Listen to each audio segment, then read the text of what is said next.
ඉතින් අද අපි කතා කරන්න යන්නේ මාර්තු මාසයේ යෙදෙන මැදින් පොය දවසේ තියෙන සැඟවුණු කතාන්දරය ගැන.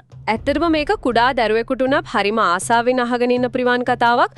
ඒ වගේම ආශ්චර්යයන් සහ පවුලේ සෙනෙහස කැටිවුණු ලස්සන කතාවක් මේක ඇතුලේ තියෙනවා. හරියටම කිව්වා. අපි මුලින්ම බලමු මේ කතාව පටන් ගන්නෙ කොහොමද කියලා. බුදුරජාණන් වහන්සේ බුද්ධත්වයට පත් වෙලා අවුරුදු 7කට පස්සේ තමයි මේ සිදුවීම් පෙළ ආරම්භ වෙන්නේ. ඒ කියන්නේ සුද්ධෝදන රජතුමාට තමන්ගේ පුතාව දකින්න ලොකු වමනාවක් ඇති වෙලවා. අනිවාර්යයෙන්ම ඉතින් රජතුමා දහසක් පිරිවර එක්ක ඇමතිවරුන් 9 දෙනෙක්ම එකිනෙක පිටත් කරලා යවන්නු බුදුන් වහන්සේව කැඳවාගෙන එන්න. හැබැයි ඒ ගියපු කිසිම කෙනෙක් ආපහු එන්නේ නෑ නේද? ඔව්. ඒ හැමෝම බණ අහලා රහත් වෙනවා. ඉතින් ඒ අයට ආපහු එන්න උවමනාවක් ඇති වෙන්නේ නැහැ.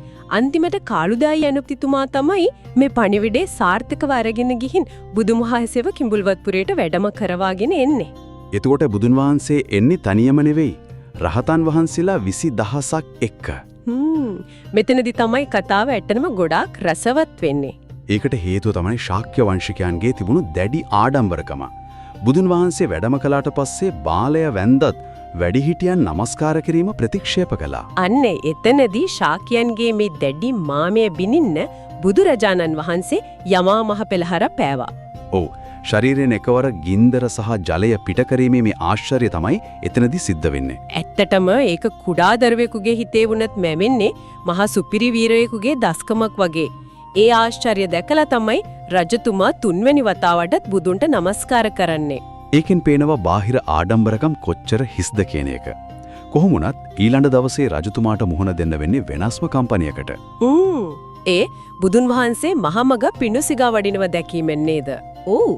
හැබැයි ඊටත් වඩා සංවේදී සිදුවීමක් එදින සිදු වෙනවා. ඒ තමයි යශෝදරාවන්ගේ ශෝකය නිවීම. අවුරුදු 7ක් තිස්සේ සාමාන්‍ය ජීවිතය අතහැරලා දැඩි දුකකින් හිටපු යශෝදරාවන්ව සනසන්න බුදුන් වහන්සේ සඳකිඳුරු ජාතකය දේශනා කළා. ඒක හරිම අපූර්ව අවස්ථාවක්. සංසාරයේ පුරාවටම වුණ අතර තිබුණු නොබින්දෙන බැඳීම තමයි එතනදී අගය කරන්නේ. ඒත් එක්කම සිද්ධ වෙන අනිත් වැදගත්ම දේ තමයි අවුරුදු 7ක් වුණු කුඩා රාහුල කුමරු Tamanගේ දායාදය ඉල්ලීම. මෙතනදී තමයි ලෝකයේ ලබා දිය හැකි උතුම්ම දායාද කුමක්ද කියලා පැහැදිලි වෙන්නේ.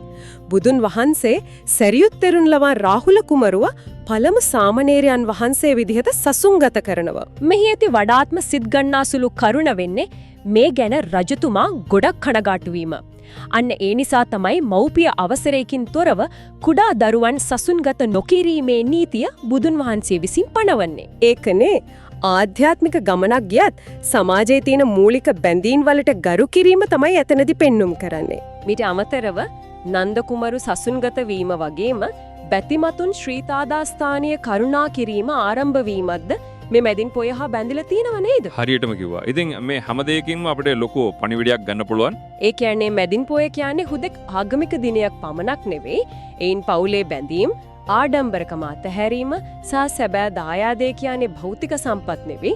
අවබෝධය හා ප්‍රඥාව බව අපිට කියා දෙලවා. ඔව් ධනය උදේවල් විනාශ වෙලා යන ප්‍රොඩක්ට් හදන්නේ ප්‍රඥාව කවදාවත් එහෙම නැති වෙන්නේ නැහැ. ඒ කතාවත් එක්කම අද අපි මේ ගවේෂණය අවසන් කරන කලින් සිතා බැලිය යුතු අපූර්ව කරුණක් තියෙනවා. ඒ මොකද්ද? කුඩා රාහුල කුමරුට එදා සදාකාලික මනසේ සාමය සහ ප්‍රඥාව දායාදයක් විදියට ලැබුණා නම් අද මේ අතිශය තරඟකාරී ලෝකය තුල වැඩිහිටියන් ලෙස අපි ඊළඟ පරම්පරාවට ඉතිරි කර යන්නේ කිනම් ආකාරයේ දායාදයක්ද? මේ අප සැවම අපේම අසාගත යුතු වැදගත් ප්‍රශ්නයක්. ඇත්තටම මේක ගොඩක් ගැඹුරින් හිතන්න ඕනේ කාරණයක්. මේ ගැන තවදුරටත් සිතා බලන්න එනම අදට අපි සමුගන්නවා.